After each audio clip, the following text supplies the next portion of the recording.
पैसा देई जमी किणिले हेले जमी किणी कागजपत्र ठीक ठाक हेबा परे भी संपूर्ण जमी दखल करी पारुनाहांती जमी मालिक।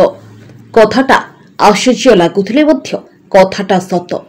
तेबे एमिति किछि दृश्य देखिबाकु मिलिछि बंत ब्लॉक अंतर्गत गोविंदपुर पंचायत रे। सूचना थाउकी भद्रक जिला बंत ब्लॉक अधीन गोविंदपुर पंचायत आंबकड़िया ग्रामर कृष्णचंद्र रणा नामक व्यक्ति 2 वर्ष तले एक जमी तराग अंचल किशोर चंद्र दास को पाखरु किणिथिले।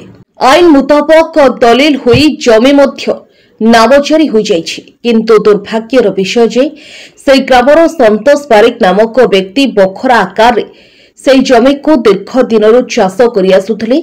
नूतन जमी मालिक एबे चाष करिबा पई बारण करिबारु जोर जबरदस्त दादागिरी करी समान प्लॉट रो किछि जमी को जबरदखल करी चाष करुछंती।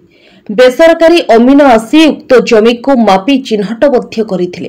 तेबे जमी मालिकंक नामरी समस्त कागजपत्र थाई मध्य कृष्ण बाबू तहसील स्थानीय थाना अधिकारी ग्रामर किछि मुरबी व्यक्ति को अवगत कला परे मध्य कोनसे फलप्रद मिलु नाही। तेबे शेषे गणमाध्यम को प्रतिक्रिया प्रकाश करी मते न्याय प्रदान कर मो जमी मते मिलू। तेबे एठी प्रश्न सरकार डिंडेम पिटुछंती पंचायत रे पहुंचीब तहसील हेले यह केते सफल आपण माने चित्र देखि भाबी पारुथबे।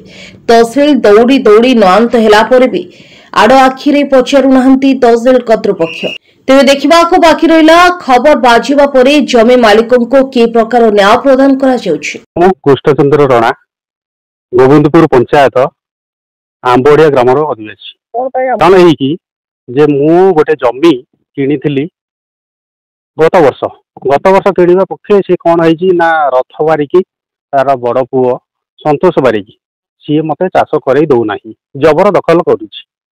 ता सत्वे मु मोर पर्सनाल अमीन आनी मापिला सी कौन कला ना मानुना सी कौच तुम जा गवर्नमेंट अमीन डाकिक आण जेहेतु मोर कागज पत्र सब ठीक अच्छी सबू किसी कबला मोर पट्टा सबू किसी अच्छी सी हैरान हरकत करुच्ची। जबरदस्त ताले से मूर्ख जदि होइछि मूर्ख हबार कारण जानी पारु नाही टोटाल कोटा से कौन करुच्ची कौन ना से निजे जानी पारुनी। ताले एभलिया लोक गंडगोल झगड़ा जी सृष्टि करिवार तार मूल उद्देश्य नहले से एभलिया हब नाही। जदि आमर सरकारी लोक कि आमर तहसीलदार हूँ कि आमर आरआई हूँ जो मैंने हैरान हरकत करुच्ची जानी शुणी हरकत लोक पनिशमेंट गोटे करा जाऊ। मोर कहवा दरकार जदि से मोर तो एक्चुअली जिनसटा बाहर करा जिवो जदि मोर बाहर सरीबा परे सेटा को से पनिशमेंट करा जाऊ दोषी को दंड दिया जाऊ। सेकेंड कथा हला सी वर्तमान कहूँ जे मोर आरआई आ तहसीलदार मो पकेट रे केते बड़ पकेट की से पकेट रो आजिबे से माने पुणी कह मोर लंबा हाथ माने कौन जेते बड़ लंबा हाथ हेले भी से पछ धोइब माने किए कौन एमती क्यों लोक ता पछपटे अच्छी जेहेतु से लोकर मोटे ना जानिबा दरकार कौ नेता सी ता चरण धोईकी टिके मुझे मुंडर मार मोर चाहिबा को मु करिवार कारण मोर चाहिबा कि तुरंत ये समस्यार समाधानटा हो। मोर तहसीलदार आरआई को ऊपर मोर बहुत भरोसा अच्छी से माने देखी शुणी एटा कौन दिन एटा कार्यक्रम करंतु एटा मोर 32 डिसमिल जगह रेकर्ड 32 डिसमिल जगह तार किछि अंश से जोर जबर दखल करुच्ची। पड़िया तू जबर दखल कलु किंतु मोर व्यक्तिगत जगह को केमिति जबर दखल करुच्छु तू पड़िया मु किशोर दास तराग तांका पाखरु किनिथिली मु गत वर्ष किनिथिली मोर सब रेकर्ड कागज पत्र मोर पटा सब किछि अछि मु आपन सब देखै परिबी मोर सब प्रूफ थाई मध्य से जोर जबरदस्त कर जानी सुविधा से करुच्ची कहूँ जे एटा को जल्दी समाधानटा हो।